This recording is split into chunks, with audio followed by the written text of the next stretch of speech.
Good afternoon, everyone. I'm Skip Conover, and I'm here with Nozomi Hayase. I've known and worked with Nozomi for about a decade now, I guess. She's wicked smart, and she's been following Bitcoin since the beginning, and as a journalist. And so I want to give her a chance to go ahead and start her presentation now. So Nozomi, thank you very much for being here, and please go ahead. Okay, so hi everyone. Thank you for having me. First of all, it's a great pleasure to be on to be able to participate in this webinar, and you know, this was kind of, I find this to be orchestrated through some kind of divine intervention. And I connected with Skip around, I think 2013, I believe, right? When I was writing articles on psychopathy. So at that time, I was very much interested in exploring, you know, how our society itself had become psychopathic. So. And then using the Jungian psychology's perspectives. And then, so that's initially led me to connect with Skip. And then you know, I have not been in touch with him. And then about a month ago, some kind of a synchronistic event happened that, you know, the Skip's email was hacked. And then, so I got an email from Skip, and then he was saying, please, Nozomi, help me. Can you help me? So I sent him an email and I said, I got this email. Is this really from you? And then he said, no, this is from, you know, hacker. You know, I have nothing to do with it. But anyhow, you know, I want you to come on to this wisdom colloquium, you know, that would happen next month. So this is like how everything came about. And then I find it very synchronistic. Yeah, so that's kind of, how I got into this, but let's start. And then I'm gonna share my screen. Let's see if that works. I think. Okay, 1 second. Share. And can you share? Can you see this? Yeah, looks good. Okay. All right. So 1 second, let's see. Okay, that's how okay. All right. Bitcoin, alchemy of money, transforming evil into greater good. From resource wars to human rights abuses and economic exploitation, greed and selfishness is now out of control. This has led to the breakdown of the current systems of accountability, and the deepening crisis of liberal democracy has exposed the weakness of the foundation of our global civil society. In the formation of Western civilization, Christianity has played a powerful influence. Moral values articulated in the Bible helped shape modern court systems, and they are guiding precept in defining judicial penalties.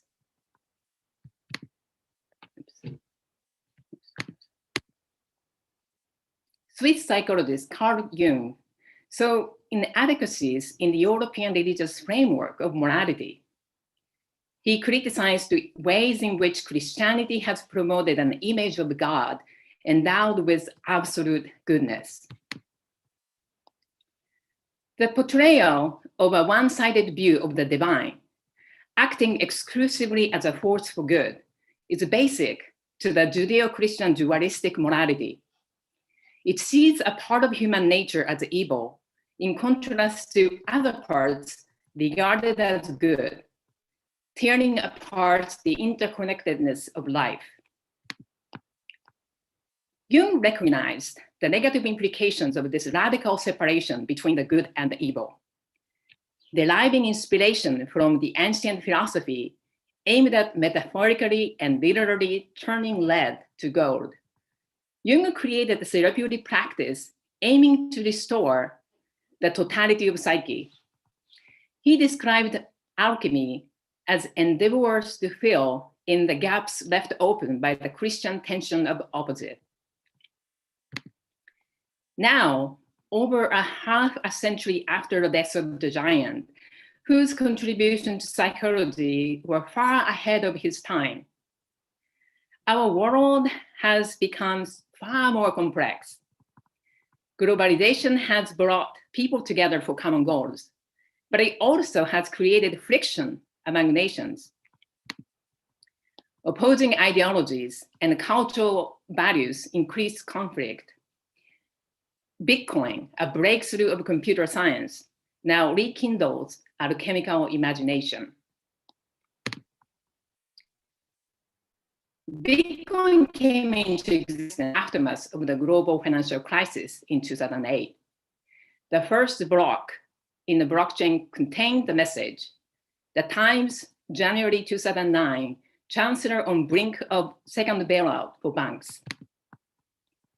The mysterious creator, known by the pseudonym Satoshi Nakamoto, shared the vision of peer-to-peer digital cash in a white paper.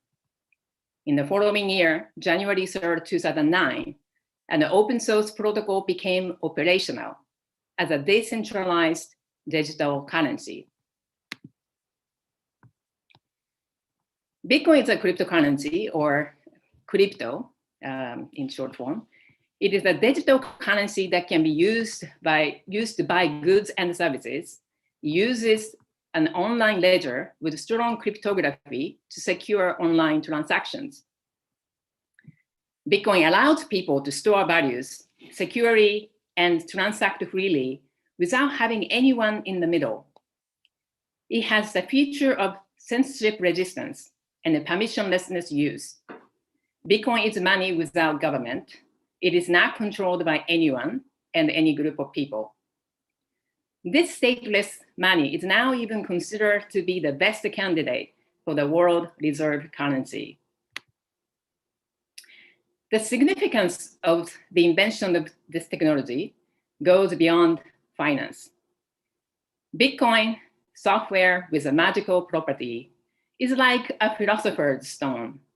Arriving in cyberspace, it solved the weakness inherent in our current financial system that requires trust in central authority. The key feature behind the current trust-based model is a moral maxim that is shaped by the dualistic view of opposition, establishing the antinomy of good and evil. So let's look at this. The money system is a closed system controlled by the few.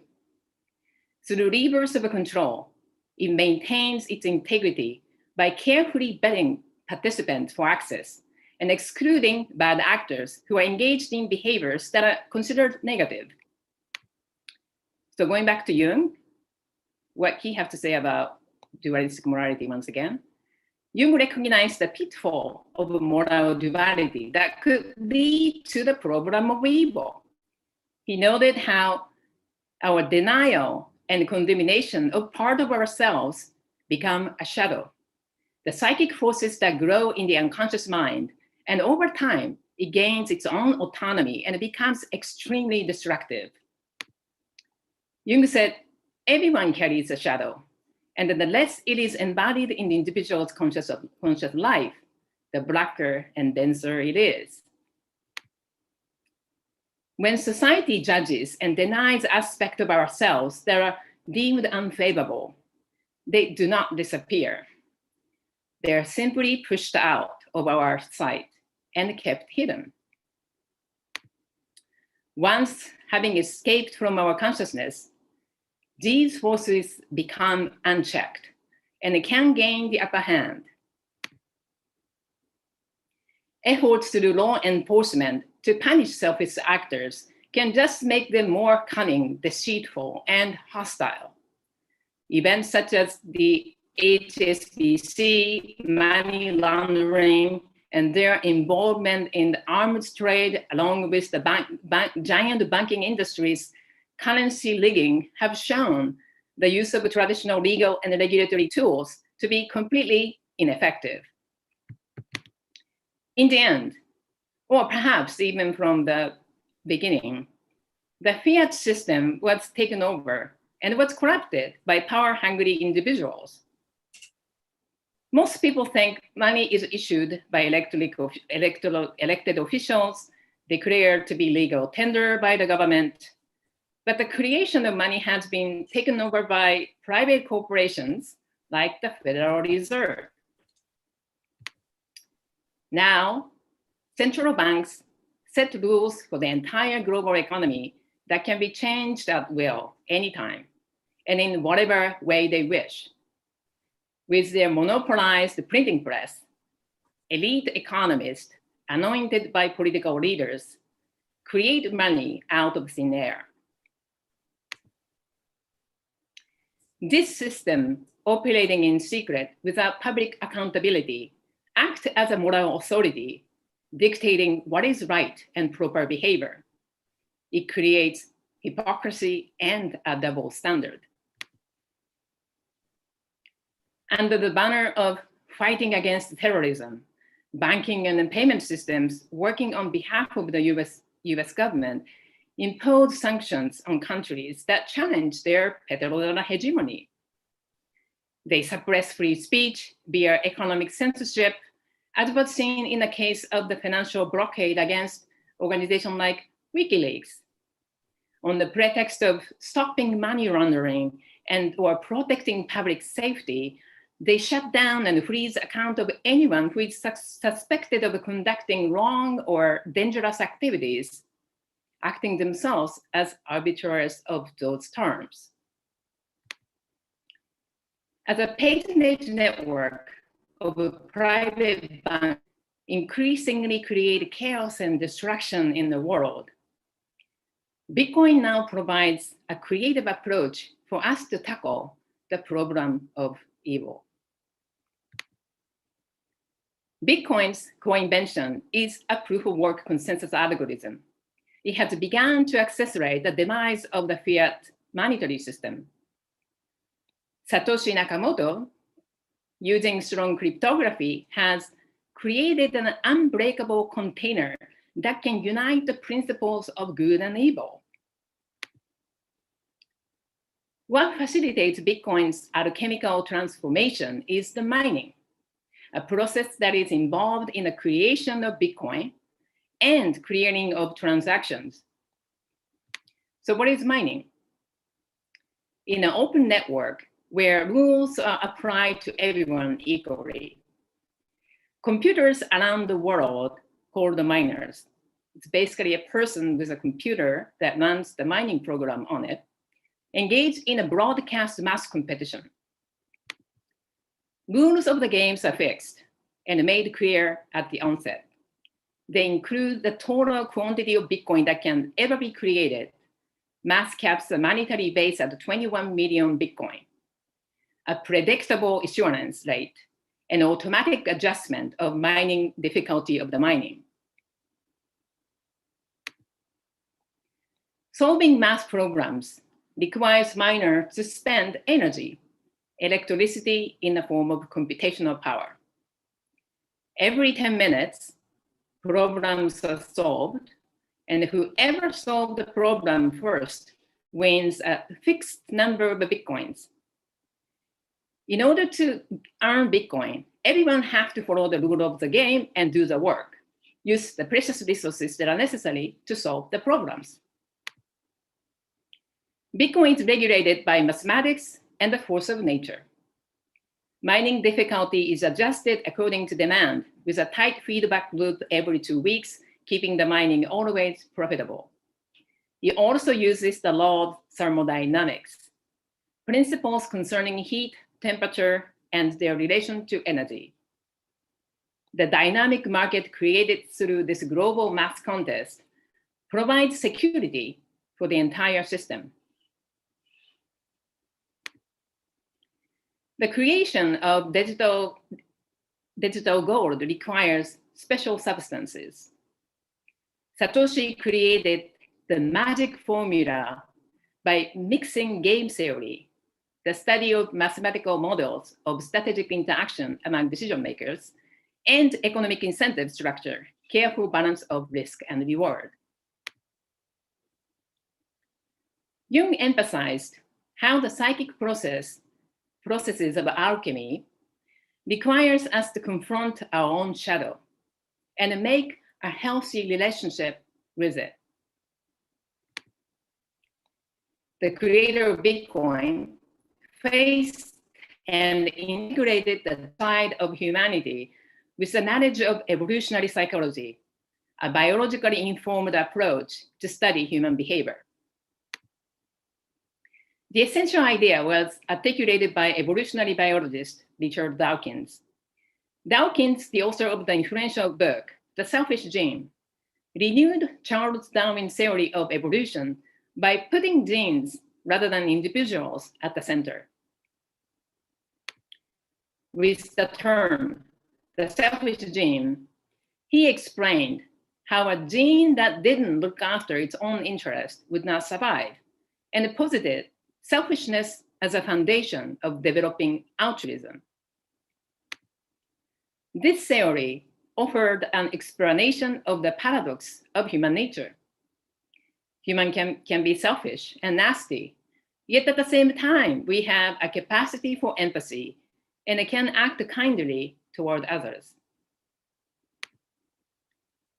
With an honest account of ourselves as both corruptible and perfectible, Satoshi created Bitcoin's unprecedented security model. Bitcoin's computer scripting language does not say, "You shall not cheat, steal, and attack a network." Satoshi expects miners to act selfishly. If some miners are kind to others and hesitate to compete, he knows this kindness will be exploited. Bitcoin developers share a mindset that Bitcoin lives in an adversarial environment. And so humanity's fallible nature is factored into the design of the system. So now let's compare the fiat and the Bitcoin system. The fiat system acts punitively toward those acting in their self-interest, except of course for those who run the system. Bitcoin, on the other hand, accepts humanity's tendency to take advantage of the goodwill of others and constructively work with it. So how can Bitcoin secure its network if it's allowed self-interest to be played out? Uses the method of decentralization to build a strong security. With this, he aligned everyone's incentives, and he uses the reward to encourage all players to act honestly in an open and transparent network. This creative ensuring of the rule of consensus without the use of force introduced a new code of ethics. The significance of this shift into a more compassionate approach might be compared to the breakthrough of Jesus Christ's moral teaching recorded in the New Testament. In the Sermon on the Mount, Jesus taught his followers how to pray. The Lord's Prayer provided his disciples with a path to repentance. The path includes petitions made to God for forgiveness of our sinful nature, and those requests are granted. Similarly, Bitcoin is an inclusive network with its door kept open to whoever asks and seeks to correct their deeds through following the rule of consensus. The Lord's Prayer reads, "Lead us not temptation, but deliver us from evil." Bitcoin's innovative incentive structure responds to the wishes of Bitcoiners. Robert Walensky, a senior manager of blockchain research, explains the genius of Bitcoin's economic incentive structure. He noted how Satoshi introduces a cost equation to cheating and collusion by the proof of work protocol. making the cost of attacking the network clear to parties and having them pay for it upfront. Furthermore, by making the reward for playing by the rules higher than the value of attacking the network, it can proactively protect the system. So once again, lead us not temptation, but deliver us from evil. Through incentivizing greed, Satoshi does not test the miners beyond their capacity to endure. Remember, we are all greedy, some more than others. And at the same time, rewarding honest behavior, Satoshi ensures that even the lost souls among us who are devoid of conscience will not be led astray. Here, the Bitcoin's incentive structure creatively engages the mind of psychopaths. Psychopathy expert Robert Hare points out how a psychopath's brain is wired differently. They have weakened moral force. Unlike most people, they cannot overcome temptations and restrain their actions in the face of opportunities for short-term self-gratification. Threat of punishment does not have any effect on them. According to Hare, psychopaths have a lack of ability to imagine the consequences of their own actions. For them, concrete rewards are pitted against the vague future consequences, with the reward clearly the stronger contender. So research from the university on the brain's reward system in psychopathy further supports this finding. The brain psychopath is more susceptible to reward. Lead researcher described how in experiment, individuals with high scores in psychopathy get heightened levels of dopamine response in anticipated reward compared to non-psychopathic subject. The researcher explained that this is because once they focus on the chance to get a reward, psychopaths are unable to alter their attention until they get what they are after, and those rewards override any concerns over threat or punishment.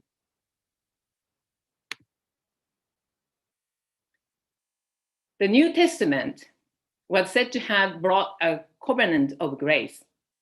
With this, humanity is allowed to repent their transgressions, not by perfect compliance with a God's will, but by faith in his forgiveness.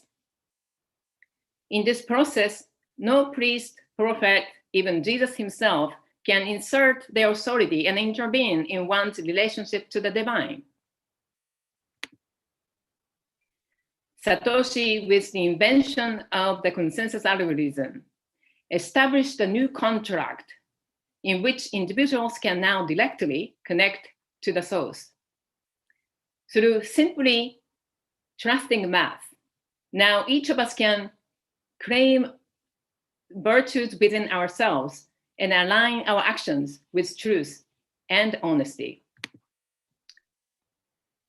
And in Jungian terms, how it looks like is that our alignment with money based on truth, which is honest account of human nature that contains internal contradictions, enables ego self-reunion.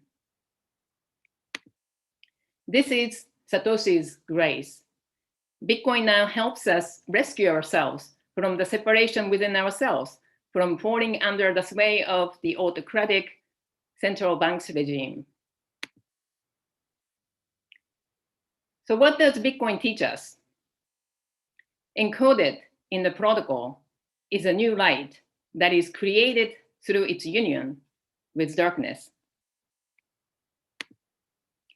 Bitcoin teaches us that evil can be overcome not by resisting or by means of punishment, but through our willingness to understand and integrate all sides of our nature. Evil cannot free itself by its own devices, and we need help. We need to help evil overcome itself. Our society's denial of selfishness has created the central banks of the world. Chaos and destruction that are now thrust upon us are cries for help coming from our collective unconscious. The poet Rilke ruminated about the beast that guards the treasure. How could we be capable of forgetting the old myths that stand at the threshold of all mankind? Myths of dragons transforming themselves at the last moment into princesses. Perhaps all dragons in our lives are really princesses just waiting to see us, just once being beautiful and courageous. Perhaps everything fearful is basically helplessness that seeks our help. If we tend to what has become so dark within the shadows of man, we are able to find a gift that makes us truly come alive. Our instinct, symbolized as an animal or beast, will help us in our quest for the treasure. To summarize, Bitcoin is an alchemical form of money. It engages us in the great work of the transformation of evil into a greater good. Bitcoin's creator, Satoshi's love, creates a spark of magic in the cryptography ensured also. Man's burning zeal for scarce money ignites the fire for the creation of the heart of gold. With the heat generated through the brutal mining competition, the flame grows ever more immensely for the redemption of our own selfishness. By channeling energies that have been funneled into the military-industrial complex and surveillance capitalism, Bitcoin transmutes greed and aggression into a formidable defense for peace. The network, backed by the great hashing power, preserves moral values created by sovereign individuals out of their own freedom. Conclusions. Bitcoin, as an alchemical form of money, has great potentials to liberate people from the tyranny of central banks. Through our sincere efforts to engage in shadow work, could end misery and suffering and help move humanity toward our own salvation. And here are references that I used. And that's it. To the end. And Q&A. Wow. Yeah, wow. Okay, I'm going to hold my comments and questions to the end.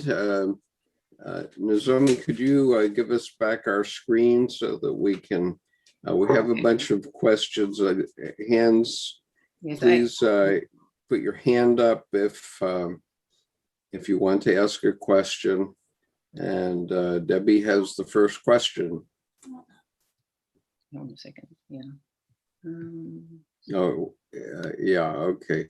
Go ahead, Deb. Unmute myself here. Yeah, okay. Hi, Nozomi. Thank you very much. I learned a lot from that. And true confession, I have a Coinbase account. I have a little bit of Bitcoin and a little bit of Ethereum. And I've made some crypto donations through the Giving Block as well. So I understand and thoroughly agree, and I'm happy about what you're saying about how Bitcoin addresses in this holistic way you describe corruption and how it breaks down centralized authority.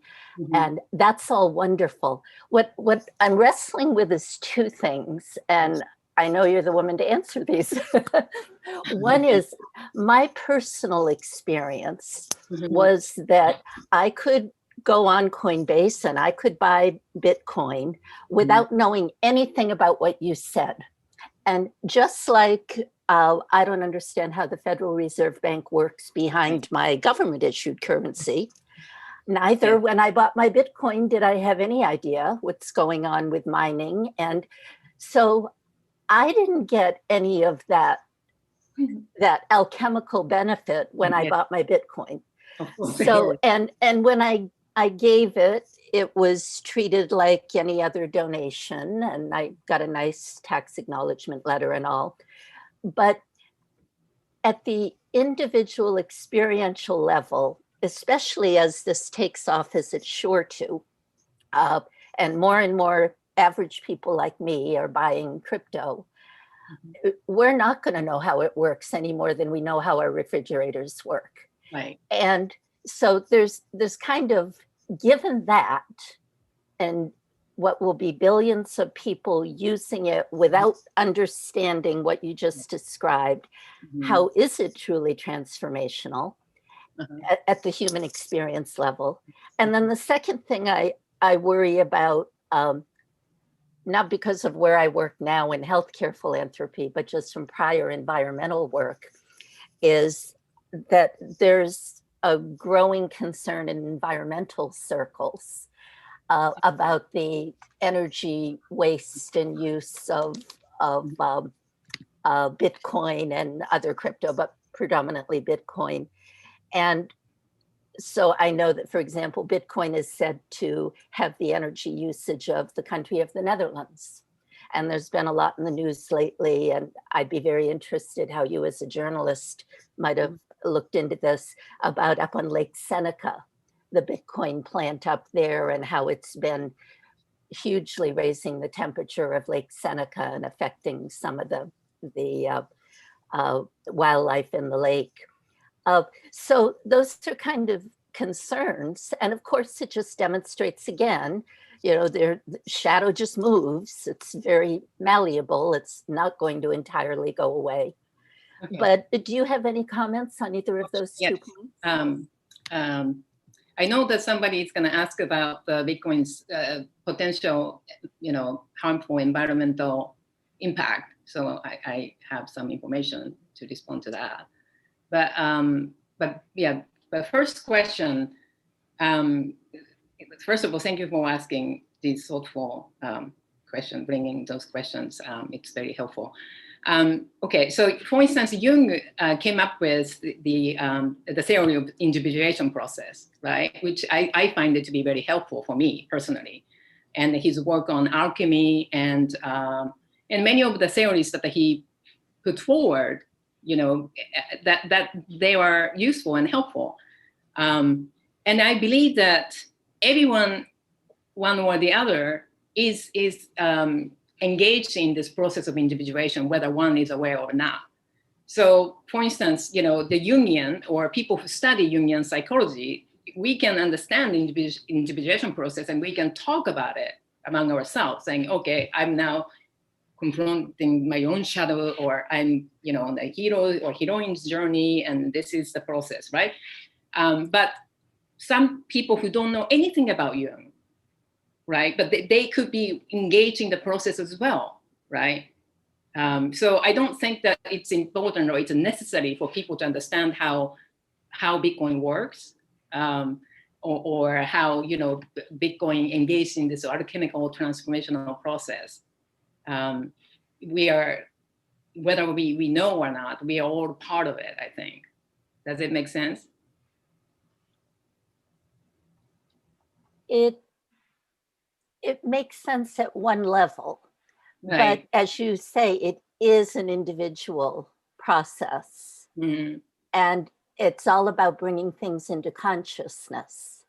Mm-hmm. And so if it's not in my consciousness, if I don't know about Bitcoin mining and how that really works to kind of break down the duality, then I don't quite see how it's really working for me experientially at a level that maybe over umpteen lifetimes, I get into it. But, and what I find interesting is that, people who use Bitcoin, of course, people in Palestinians, I saw recently the article, the journalist who went to Palestine and interviewed some of people who use Bitcoin to gain freedom, and how using Bitcoin have profoundly changed their lives. And then there are some people who use Bitcoin in Venezuela, some other countries, that they express that having Bitcoin, finding Bitcoin and having it in their lives have changed their lives. And then that helped them to become a person that is more aligned with who they are. Because in some ways, if you look at the existing system, our current financial system, that is, it's not just, it's as I described briefly, it's still money and the base currency, the base hard-earned, still hard-earned people, hard-earned money, and they can print money at will and then use whatever they wish. So it's a very oppressive system. So the Bitcoin provides the alternative, provides a way for us to move away from this oppressive system. And as a result, I think it helps us to be able to express ourselves more freely. And what that means is that we can more align with who we are, and we can be on the path of Jung's individuation process. And what and for me, Jung's individuation process allow us to align ourselves with our own destiny, what we are supposed to be here, basically, the larger purpose or our life's calling. And so once the obstacles that gets in the way for us to connect with that path are removed, we can actually start to self-determine a course of our own lives. And then that is, I think it's a personal process that everybody have to go through. And maybe, and I've seen, being in this space for almost a decade, I've seen and connected with people whose life have profoundly changed, and then express how, Bitcoin changed them, and then how they help them to become a better person, how they, make them become more authentic and be able to, do what they want to do, not in a kind of, in a very profound way, like to find their soul's calling. And as someone who is kind of more intellectual, observing from outside, and then I could make a series about how, the Bitcoin align us with the Jung's individuation process, and then write a thesis and then present it like this. But I think that I think this is the changes and the profound effect that this technology brings about have been already experienced by people. And I think I'd like to say, Bitcoin, finding Bitcoin and interacting with Bitcoin is really a personal journey itself, and maybe at first we don't understand or we don't experience anything, but over time, the more you use it, or the more you interact with people who use it, you can, I think, start to kind of have a experience, perhaps. And yeah, does it make sense? Yes, thank you. And I do certainly agree that there are probably lots of people right now who are terribly victimized by centralized currencies controlled by governments and banks. And I couldn't be happier that Bitcoin gives them an alternative. Right. And I think I'm talking about something a little different, but that's okay. I see what you're talking about. So I don't want to dominate the Q&A. Well, I think that I think also the people in the West, they probably, in my opinion, are the last one to really understand and value this technology, because our financial system, the payment system, is not that bad, compared to people who live in under oppressive regimes that they cannot even transact. They cannot, and some people don't even have a bank account, their personal bank account. And so compared to that, our credit card work fine. Right? We can buy something online, or we don't have any problem with it. So we don't necessarily find it, necessary for us to have alternative.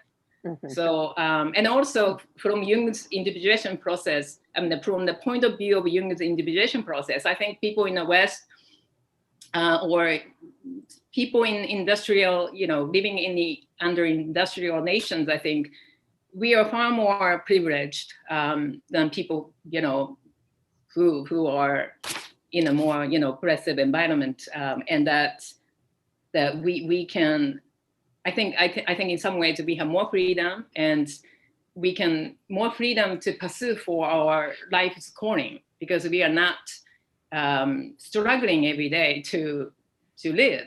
We can start to thinking about how we can serve for others, how we can connect with our own life is calling and a passion, find what we love to do, you know. So I think, yeah, I think people in the West are the probably the last one to understand the significance of it. And then one other question that you asked about mining, mining, about the mining issues. I'm gonna do a share screen again. Let's see. Okay, so it is, all right. So yes, the main, you know, we sometimes see how the mainstream media talking constantly about Bitcoin mining, you know, really pollutes the environment, and you know, it's very hazard for the climate change and things like that, and that's, in my opinion, it's come from their lack of understanding of how mining works, and then the significance of mining, why mining have to use energies, and etc. And first of all, Bitcoin mining is now wasting energy because it is securing the entire globe, you know, entire system, and so it's a vital aspect. And then the research found that its economic incentives favor clean and renewable energy. So the 74% of Bitcoin mining is powered with renewable energy. And so that's one thing. And then according to CoinShared, which is the independent research entity,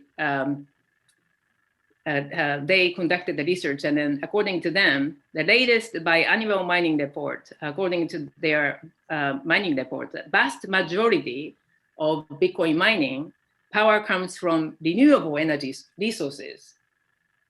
So that's the fact. Bitcoin actually is much more environmentally friendly than the fiat system. How is that shown, Nozomi?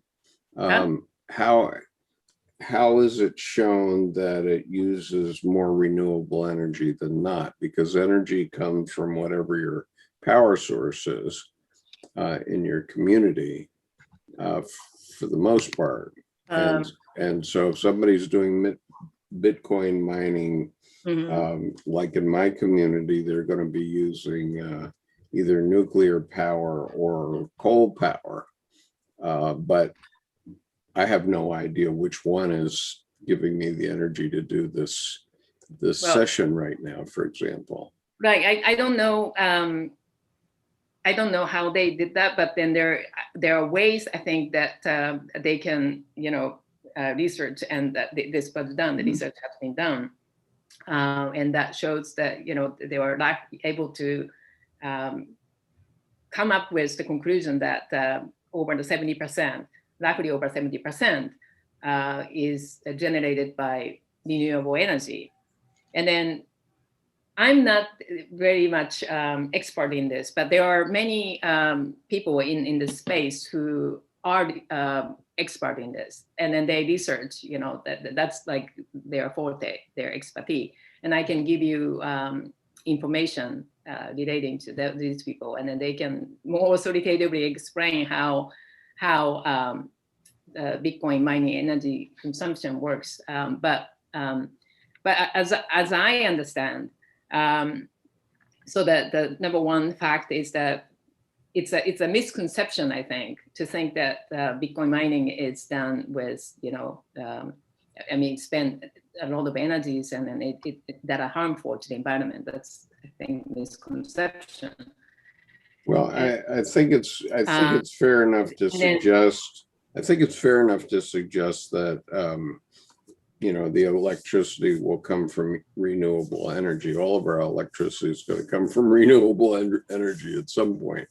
But yes, and also the one other things that the Bitcoin miners do is that they use energies that are not used, so that there are energy produced, but then these energies are not being used. You know, there are these kind of wasted energies, so to speak. And okay, what Bitcoin the example I saw of the Seneca Lake example, which Deb mentioned, And I just posted the article in chat. and Deb says she just posted the article in chat, the link to it. It says that that site is dispensing water. It uses Seneca Lake water for cooling of its facility, and when it dispenses the water back into Seneca Lake, it raises the temperature of the lake itself. And obviously that would be that's a different environmental issue than creating the electricity to run the computers. It's right. Well, I think that, yeah, in my opinion, the biggest polluter or the biggest force for environmental destruction is the U.S. military. You know. Yeah, sure, I agree with that. So I think that it's important to understand that, you know, Bitcoin can maybe, you know, replace that kind of harmful, you know, the military industrial complex. I mean, the fact that Bitcoin creates a more peaceful world, perhaps, then that could, you know, make it possible for us not to have the military industrial complex. And that itself, I think, you know, will create a massive contribution to the environment. And then also the Bitcoin mining actually contribute to massive investment and subsidy in renewable and alternative energy. So I think we are moving into the right direction with Bitcoin mining, in my opinion. And yeah, so this one. Point. Yeah, going away from the energy issue for a minute, because I do agree that Bitcoin can cause us to move away from energy consumers also. I agree with you entirely on this issue of you know, who's controlling us from a macroeconomic point of view. And pardon? Yeah, and I think that some people have this view like, oh, Bitcoin is going to solve everything, and then we don't have to do anything. Like we would sit there and then just watch Bitcoin to just create these important changes. And then I don't share that view. I think that humans have to be the one who take responsibility, and that Bitcoin is a tool. You know, it's a simply tool. You know, and it's just how we can relate to this technology and how we can use this technology to create a better world. So I think.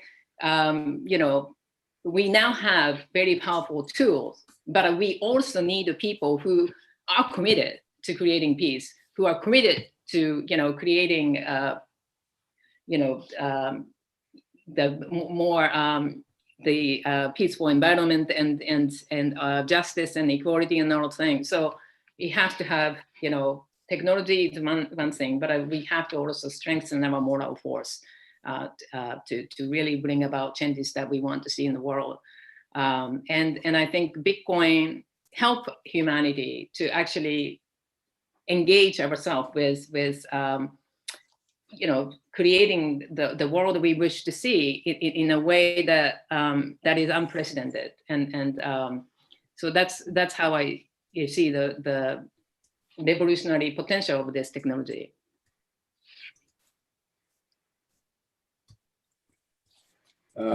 Okay, I have my own question for you, but it comes from, but there's a different one on the chat from Nancy, who is one of our regulars here, and she says, I think the presentation has omitted the spirituality of the human being and how love needs to be an aspect of selfishness to bring in Jesus's words and Jung. So let me see. Maybe I could respond to that a little bit. Yeah, go ahead. As I listened, it seemed as if Bitcoin was being given a spiritual quality that it didn't deserve. in one situation, there was an image of and the word truth was used as related to money, and the Jung's ego self-axis connection, which is in spirituality. I mean, we're talking about enlightenment and so forth. To bring those things into this logos discussion of Bitcoin seems not useful to me. I'm also curious about, was there news recently that the criminals blackmailing corporations had used Bitcoin to receive the money because it couldn't be traced? Yeah, I guess, yes, that there was the incident, but I think that, okay, so to answer to that question, criminal can use the Bible, criminals can use the name of Jesus Christ, criminal can use fiat money, criminals can use, cards, to do harmful things, right? Criminals can use anything. So to say that, Bitcoin was used by criminals, Bitcoin was used by bad people to facilitate their harmful act, commit harmful act in the environment or in the community. That I don't see that how it's in any ways paint Bitcoin in a negative way, because if something to become a money or if technology or anything to be functional, it has to be used by anyone. That includes criminals, anyone basically, because if it's not only used by a certain population, then it's really doesn't work, I think. So it's not fungible in society. Right. Exactly. So I think it's, yeah, and then also, as I kind of alluded to it in my presentation, the criminals, the definition of criminal, or the definition of bad people, or that changes depending on who designate them or who call them. So let's say the under oppressive regimes, activists who are fighting for freedom could be called criminals or terrorists. And they could be shut down from their access to their monetary system. So the whole point of Bitcoin, in my opinion, is that Bitcoin replaces this dualistic morality and create a more inclusive system. Because if we operate within this dualistic morality and constantly judging the world as good and evil, oh, this is good, this is bad, this is not, this is right and wrong. That's kind of, I think that we are creating shadows in our world, and that now is the time for us to actually look at our own shadow and say, okay, what this person or what this situation represents in me, what is this person telling me about myself? That the part of myself that maybe I am not connected with, I shun away. So I don't know if that helps, but I think it's, yeah, it doesn't matter whether Bitcoin is used by basically criminals. That's what I wanted to say. Does that make sense? I think in the case that it's been used recently with such tremendous amounts of money and the hurt to corporations, that there is something here that needs to be taken a look at. I don't see Bitcoin as being holy or perfect or something that Jung would necessarily approve of or whatever. Yeah. But my definition. I just think that what you've been sharing about Bitcoin is interesting, but insufficient it needs the balance of where the flaws are in Bitcoin itself. And I'm particularly concerned from the aspect of what gives life to human beings, not just money. I think that it goes back to, I think, Jung's criticism on Christianity, that Jung saw this Christianity depicting God as endowed with absolute goodness, and that's saying that the God is absence of evil, and then that created shadow in many ways. That it's and then we were made to strive for that perfection. We are made to strive to attain that goodness. So then that, in my opinion, separated human nature into dichotomies, the two oppositions, and then maybe in some ways that attributes like compassion, love, cooperation, that they are seen as the good attributes that we should strive toward, and then selfishness or competitive nature or aggression, that these to be something to be condemned.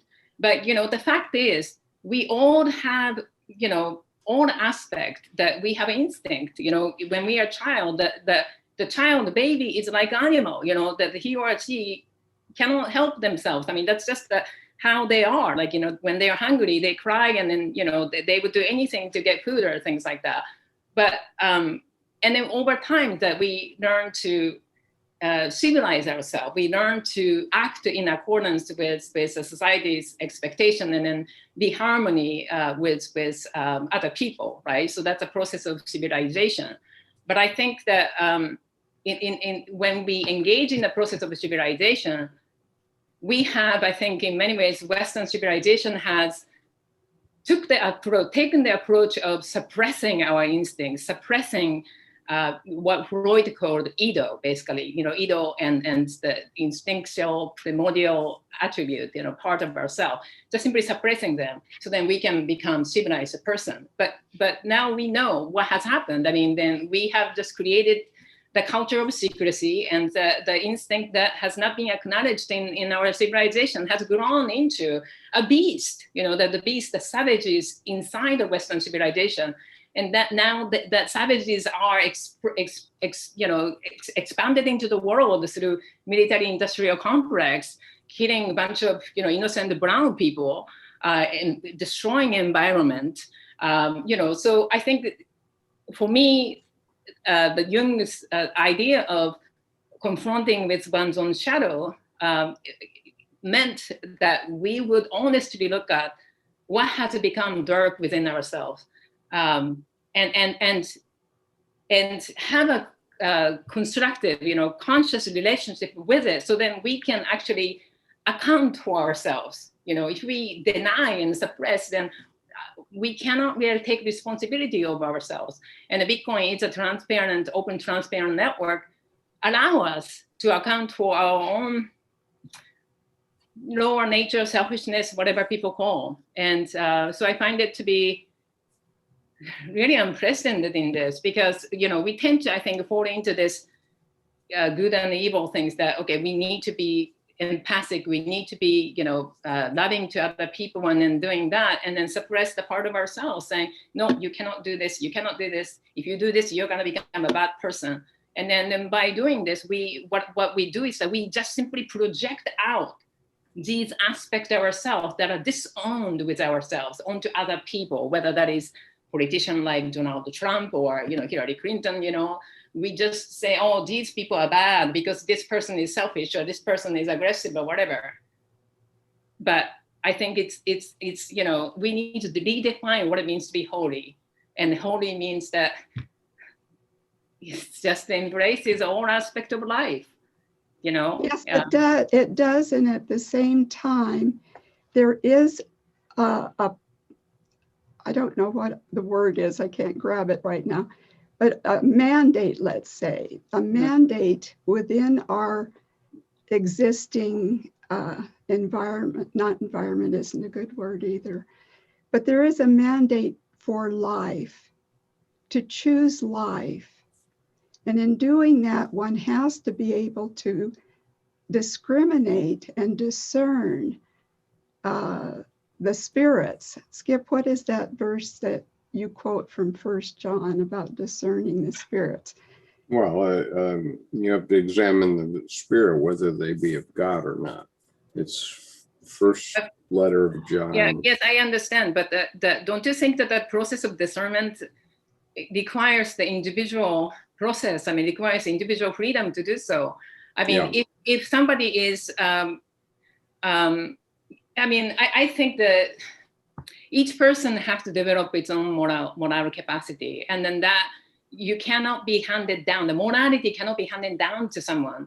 And then Yeah. if I find a psychopath, let's say, a person who is devoid of a conscience, I cannot tell the person what to do.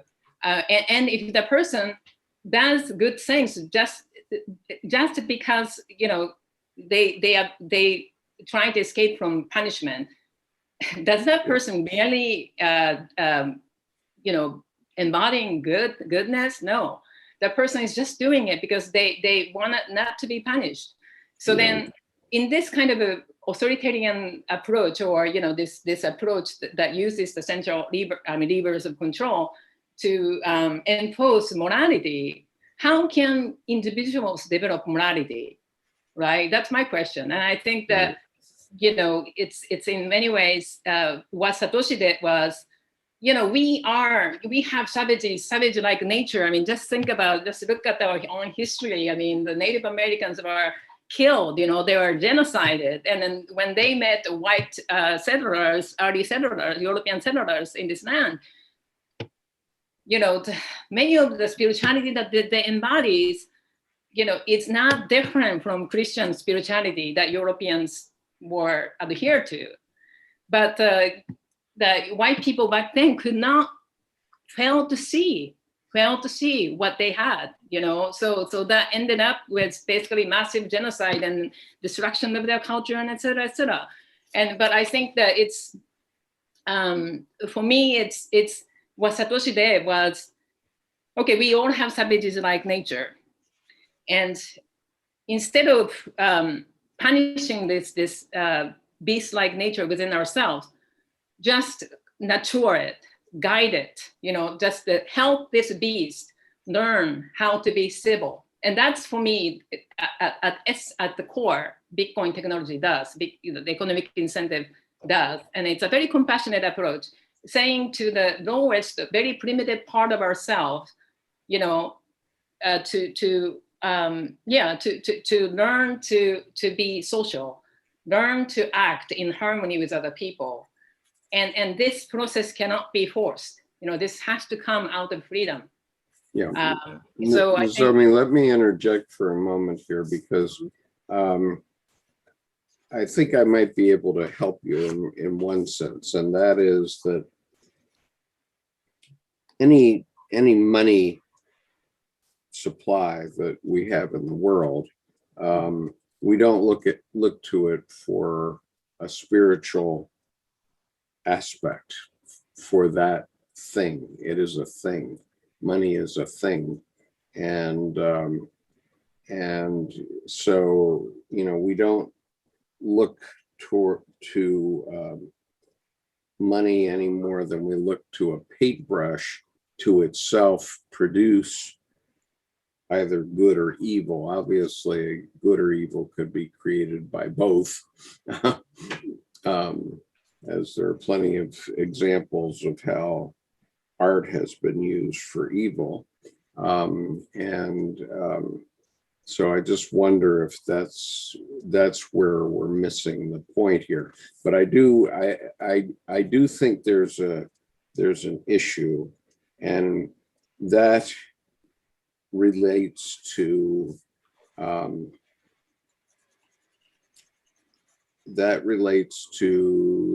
Satoshi Nakamoto, okay, because this anonymous creator of Bitcoin, nobody knows who that is, and only he knows how Bitcoin really works. I mean, okay, programmers can figure out all the algorithms and all that stuff, but at bottom, there's this issue: what if Nakamoto changed something? Okay, so right? Just like the central banks change things, right? right, but Satoshi is not in control of Bitcoin. Satoshi disappeared, and he has no access to Bitcoin at all. So it's not like he can How do we know that? change the code. The fact that Satoshi is anonymous, and let's say, I mean, Satoshi could be just a group of people, group of Bitcoin developers, but the Bitcoin developing of Bitcoin code is a transparent process, and it's open source project, open source free software project. So the process is transparent. Anyone who has ability and skills can look at the code. And then, one of the important aspect of Bitcoin is that it cannot be, the changes to the protocol cannot be easily made. And then any changes that are to be made requires a network consensus. So then it's the users, everybody who basically use Bitcoin, they have to weigh in. And that unless the consensus is achieved, no changes will be made. So that's one thing. So it's not like one person has control over it and then change it over time. So that's a very important process. I mean, that's, compared to the fiat system. I mean, that's fiat system. Right. Okay.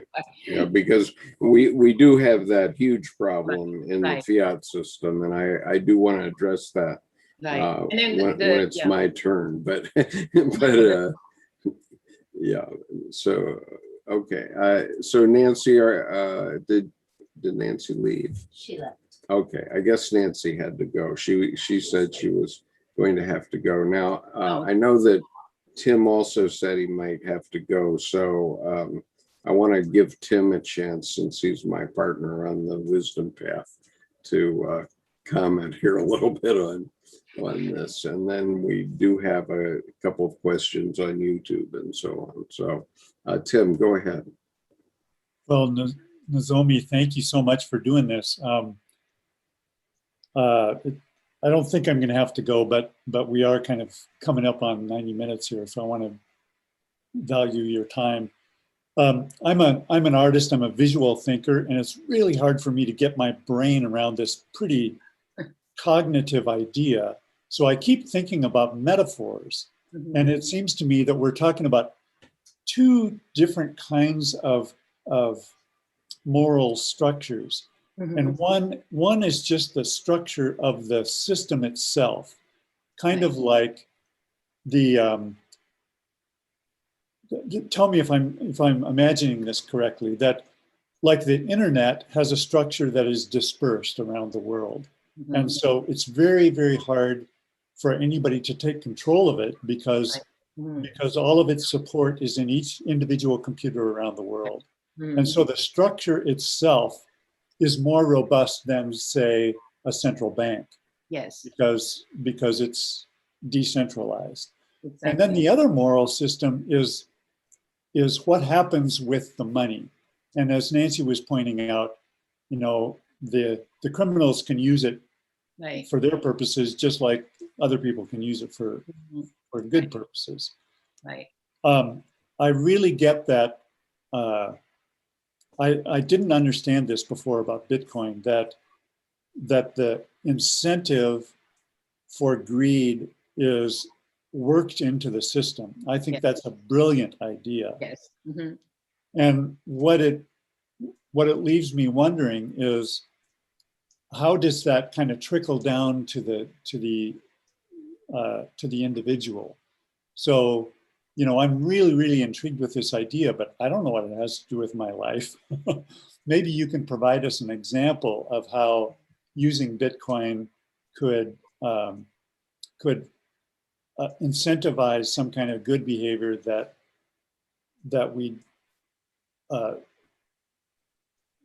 is compromised in the world that we're used to with the fiat system. Can you think of an example or something like that? I mean, okay, for me, I think that, if we ask people, if they like their jobs, right? I think over 80% of people who probably say, I don't really like my jobs. Then I ask them, why are you then working there? Then they say, well, because I have to pay the bills, or I have debt, I have student loan, I have, mortgages, and I have this and that. So I have to have this job. And then, and one thing that Bitcoin does is that because it is basically, it's designed to, the price of Bitcoin is designed to go up. It's just that's kind of coded in the protocol. And then also it's in relationship to what the fiat money is doing, and the fiat money basically is it's a printing press, right? So that the bankers, they just print money, and then that creates inflation. And then we tend to think that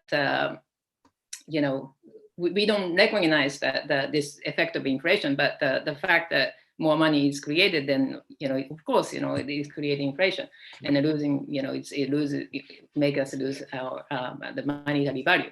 So Bitcoin is really hedged against that, what central banks around the world are doing. And then so I've seen many people who are able to leave their work, basically leave their jobs, and start pursuing for what they want to do, because they don't have to, they get rich by getting into Bitcoin early on. So many of them are retired. So first of all, once you are retired at age 30, you don't, and then your life is wide open. You don't have to work for someone anymore. You can start doing what they want to do. And many of them actually, I find it's interesting, is that they are artists. And artists in our society, in this capitalistic society, are least, they are the ones who are so undervalued. They cannot really, make their ends meet by just being artists. They have to have second jobs and things like that. So they are allowed to do things that they want to do. They paint all day long, or they make songs, or they write poetry, or they write books, and then that, I think, in my opinion, when we are allowed to pursue for what we love to do, we become a good person, like we are happy, right? And once we are happy internally and then become peaceful, I think that we can actually spread the energy around ourselves. And then that help people to be happy too. So that's, I think, one way that the Bitcoin contribute to creating peace and, providing profound transformation in the lives of ordinary people. And then, as I said, I've been in the space for a long time, and then I see people in Bitcoin space to be happy, that they have this relentless optimism. They are happy, and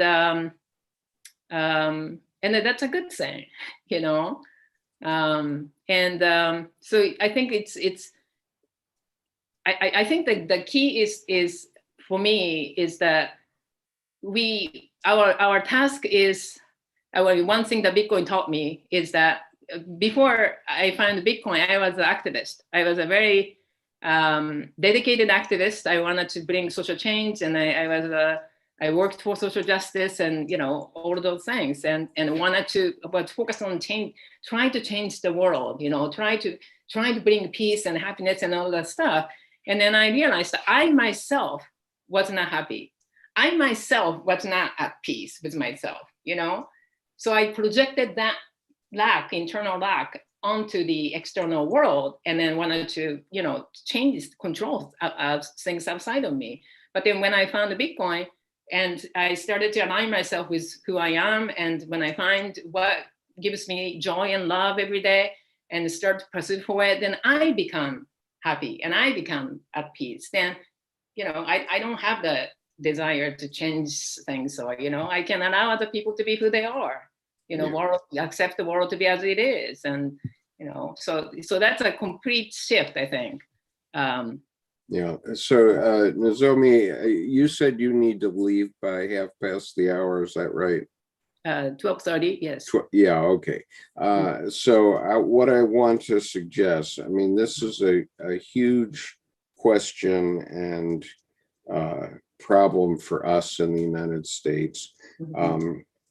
Because I think people do not understand what the central banks do. And it seems to me that it would be very worthwhile for you to come back with me and we can hold a master's class on what the central banks even actually do. Yes. Because I mean, here's an example. We have I have a regular follower on YouTube who makes this comment. I'm not asking you to answer it right now because I think it fits into what I'm talking about. But he says, why should I want to put my money into a digital black box? I don't really believe in Bitcoin. I prefer a strong dollar because I am an American. Therefore, Bitcoin is a threat to my wealth. The only way I will get rich off Bitcoin is someone agrees to pay more for it than I paid. It's a zero-sum game. Now, I don't think that it's fair to ask you to answer that in the next 8 minutes. And I want to say one thing though. sure. The US dollar is digital currency. I mean, people tend to think that, fiat money is not digital. It is. Over 90% of money that exists now is all digital. Yeah, it's all green electrons. Exactly. It's just numbers in the ledger. And also the central banks are now planning to roll out their own centralized digital currency as well. Mm-hmm. And that would be direct competition to Bitcoin. And if you compare these two, I think that it's up to each person to decide which one, you want to take. And then eventually, I think it's going to be a matter of time. I mean, whether we use Bitcoin or we use the central bank's digital currency. Right, and, right. And that choice, right now we have a choice. That's a very important part I wanted to stress. We have a choice, but eventually maybe we won't have a choice. And we have to just simply accept the central bank's digital currency, even if we don't want to. Yes. So, it's important to see the differences between the two because they are like opposite, Yes. Okay. Well, as you may remember, I personally and my family has big experience with how the mortgage-based securities became a different kind of currency that the big banks and investment banks used to cause inflation, even when the central bank refused to do it. They just created their own, basically they created their own Bitcoin, except it wasn't honest because they were creating more and more Bitcoin, exactly. Whereas, as I understand it, nobody's created more and more Bitcoin per se. The Bitcoin is a fixed sum of something. Fixed supply, yes. Pardon? Fixed supply. That's a very important right. Yes. Right. And what the banks were doing in the mortgage crisis, where they were simply taking my mortgage and doing a copy paste of my mortgage onto another thing and saying, now I have two mortgages that are backed by that mortgage, and that couldn't work. That created inflation, and it was hidden from the American people, but nobody saw that, and the courts had to allow it to be hidden, and they did allow it to be hidden. And I fought that for 9 years. I took it to the Supreme Court. I took it to the Court of Appeals of Maryland 5 times. I was never, ever allowed to make my case to a trier of fact. All the courts who are elected officials or appointed by elected officials who get their money from the investment community, just refused to allow it to be heard. And so, I'd love to have that discussion with you, but we can't do it in the next 4 minutes. So, and I think that it's not about just the money. I think at the end of the day, in this, the fiat money, it's basically a system of control. It is a tool for people wealthy rich people to control people and then oppress, create oppression. So that means that they use that money to buy up judges and court systems, and so that in this system, backed by this oppressive fiat money, we cannot even have justice. We have this pretense of democracy and the illusion of democracy, and we think that somehow we live in a democratic society, and then if we work hard and try to do our best, then we can maybe create a just world. But that's just simply illusion, because the money is owned by those powerful people. Then they use that money to create injustice. So we have to fix money before we do anything. That's for sure.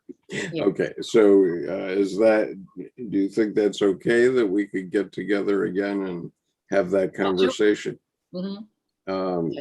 Because I think it's so important for people to understand that our dependence on the American dollar being strong, all that yada yada. Yes.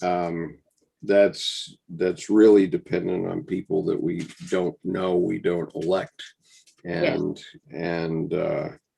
we truly have no idea what's going on. Yes. None whatsoever. And I probed it deeply enough over a 9-year court battle to know exactly what they're doing, and they've hidden it. They've taken my case and recused it, so that you can't just call up the court system of Maryland and get access to our case, because I spelled it all out. They can't allow people to know that. I agree. And so anyway, we'll have a further conversation about that. And so thank you so much for being here today. I know it's a complicated area, and it's a very important area for all of us to understand, because our whole future depends upon it. And oh my gosh.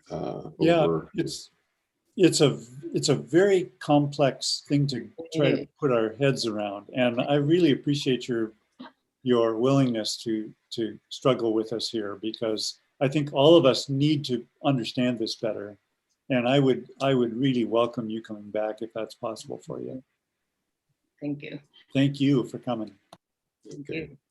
So thank you all for being here today on the Zoom panel, and also for all the YouTube watchers. Big Cat, I'm sorry I couldn't get you a full answer on that. We can discuss it Sunday morning in my Q&A if you want to, or at any time. I don't make a secret of what I think about these things, because